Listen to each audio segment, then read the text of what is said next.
All right, everyone. I hope y'all had a great weekend, and I hope you learned a lot from just taking the time and practicing doing the blind contour drawings. What we're going to do from now on the rest of this week is we're going to build on that same idea of how do you look at something, really observe it, pay attention to what you're seeing, not actually trying to draw what you think you see. One thing that I thought of over the weekend that I didn't tell you the other day that was a breakthrough for me as an artist. I think I was probably in like 8th grade or 9th grade whenever I was actually sitting in my room, and it was one afternoon. I got home from school, the sunlight was coming in, and I had those large blinds and they were open and casting these amazing shadows all over my room. And what I was sitting there thinking was, oh my gosh, this is so amazing. You all probably take something like that for granted because we all have our cell phones now, and you just take out your phone and take a picture and that's it. Well, that was back in, I don't want to tell you all how far back, but whenever that was, I basically didn't have any way to capture it. I didn't even have my own camera at the time. So I was just sitting there observing this phenomenal atmospheric effect in my room, thinking, oh, I've got to do something with it. That sort of, creative impulse you get as an artist. And so what happened was I basically thought, well, I don't know how to draw, but what I can do is just make whatever I'm seeing look like that on my paper. So that's basically what we're having to do. The trick to learning how to draw is basically understanding how things actually exist and realize that there's a correlation to what you're seeing and how that translates onto your paper. So I want you all to continue to practice doing blind contour drawings, because the more that you learn to just look and your eye is just observing and you don't even have a tendency to second guess what you're trying to draw, the easier it is to draw. Now what we want to start doing though is doing that faster and faster. So the first thing we're going to learn now is how in the world do we do this quick? If you just see something that you want to capture the essence of it, what you're going to do is what's called a gesture drawing. So what I'm going to do today is show you a few different ways to do gesture drawings and a few ways to use materials and the proper way to do it. A lot of people think that a gesture is a style of drawing, and that's true. There are artists that do a lot of amazing expressions with gestures. But what we want to learn in this class is that each thing I'm teaching you is a simple tool in the process. It's an intellectual tool, not just the physical tools. So that's what we're going to talk about today, is some of those steps in how to use a gesture drawing. All right, so the first thing we want to think about is the materials that we want to use for making a gesture drawing. You can use anything you want. I mean, I've done gesture drawings with everything from like a ballpoint pen to even a paintbrush. A lot of times when I begin a painting, how I start is making a gesture using a paintbrush with thin down paint. It doesn't matter as long as you find a fluid and graceful way to work. If you get something that's got too much resistance, you tend to want to be too controlling with what you're doing. What we want to really focus on is finding a material that we can get that kind of fluid response with. What I have here is a little small stick of compressed charcoal. This is a slightly larger stick of charcoal, or if you all have already found and bought your woodless graphite pencils, these work really well. One of the main things we want to think about is how are we going to use this?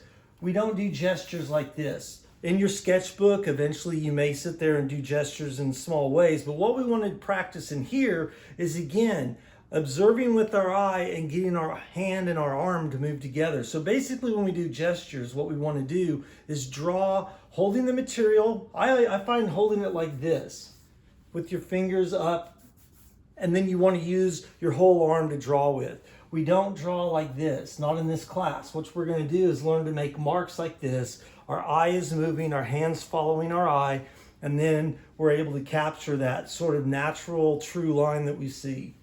So if you're using a graphite pencil, I prefer you hold it like this, but I'm bad about sometimes doing this. This is fine once you get used to it, but I would rather you practice doing it like this, because when you hold it with your hand at this angle, it's a lot easier to keep your arm moving. When you start to do this, it's too easy to start using your fingers instead of your arm. but that's fine when you're doing a small drawing. Now, the other thing we want to think about is proximity to what we're drawing.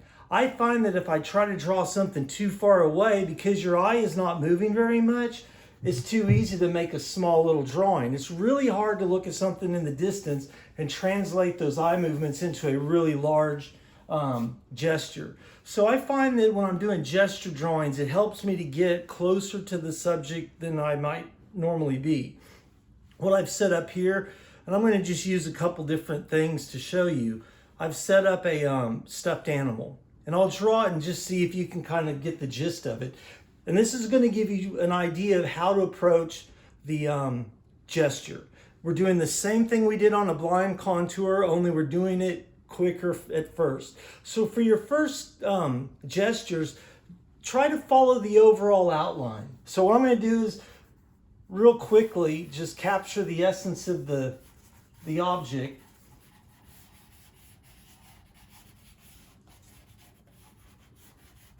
And as you can probably tell, this is a stuffed animal, but what you probably can't tell is that it's actually Rudolph. It's a Rudolph doll that I found. Let me get the essence of that, the tag on the back. Now, this is not accurate.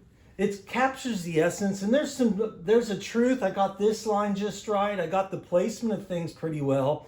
Now here's the trick. This is one of those things that nobody told me that I went several years before the light went on. And I'm going to tell you this right off the bat. We are not going to go and set up the angle and compare your drawing to that object.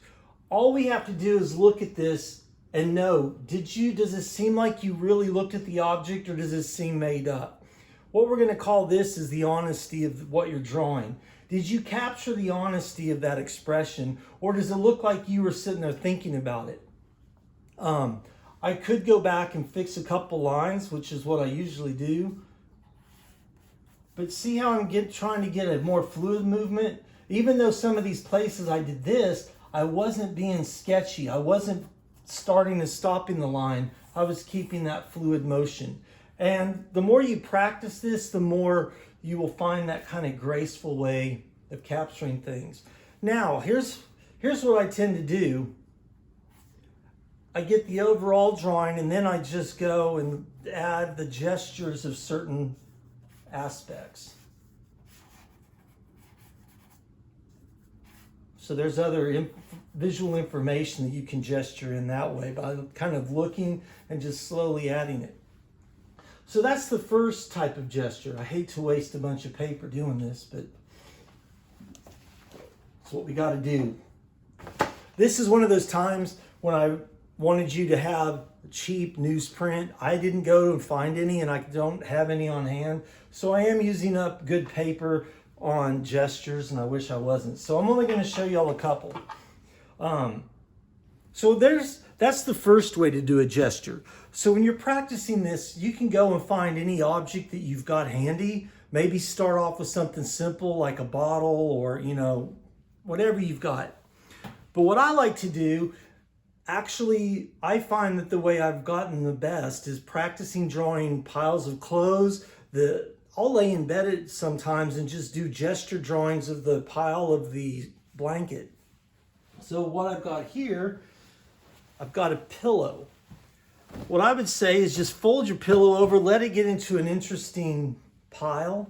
Arrange it maybe to where it's got some, don't just fold it over where it's boring. Twist it, turn it, get a few interesting things. And now what we're going to do is when you're drawing that, we're going to think of it almost like we're drawing a landscape, because it's the exact same thing.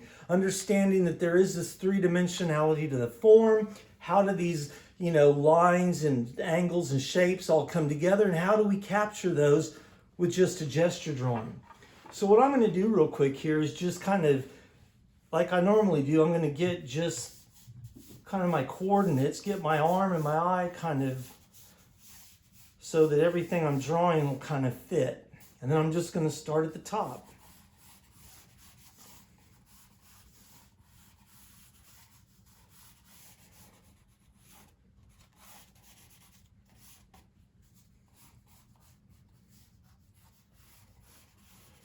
And if y'all haven't figured out by now, I have this really, really bad thing that I do when I'm trying to concentrate, that I stick my tongue out. And that is the worst part of teaching this class through recording, is that's going to be forever out there. Normally in class, I don't do that, but this doesn't look very good. And I know that, but I've captured the information that I need. Part of my problem was because of the angle of this, I should have turned my paper sideways. But that's all right, because what I want to show you on here is we've got these quick gestural lines. I've captured the visual information. I've got the visual landmarks that I am seeing, and I was able to, put those onto a page. So now what I'm going to do is look at this with a little more. I'm kind of basically, the first time I was looking at the overall, now I'm going to go in and focus on just little areas to gesture in, and just quickly, if I see a fold or a line, I'm going to make a mark for it.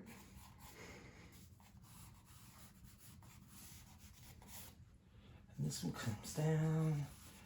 And I'm just constantly just kind of scanning anything that I see that's a visual contrast or shape or a line. I'm just making a mark to capture that. And I'm trying to pay attention to maybe how one mark leads into another one.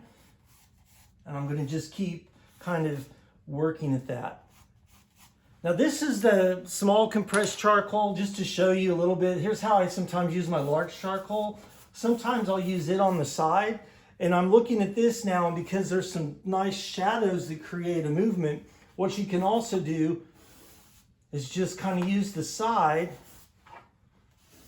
to capture some of those, just capture the gesture line of a shadow or a contrast. Here's how we use the woodless graphite.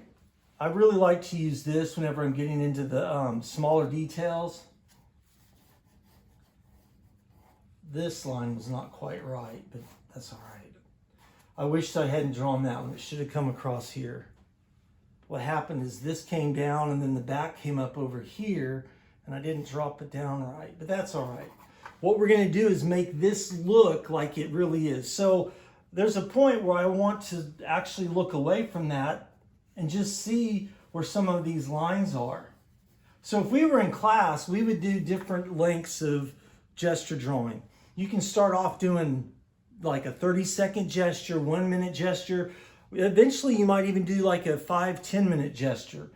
That's simply, you do the same thing, we're just slowly adding more and more details. So that's basically what we want to try to do, is just practice doing the same thing we were doing the other day, the same thing you practiced over the weekend, but now we're going to start to learn how to do that quicker, and this is going to be called a gesture drawing.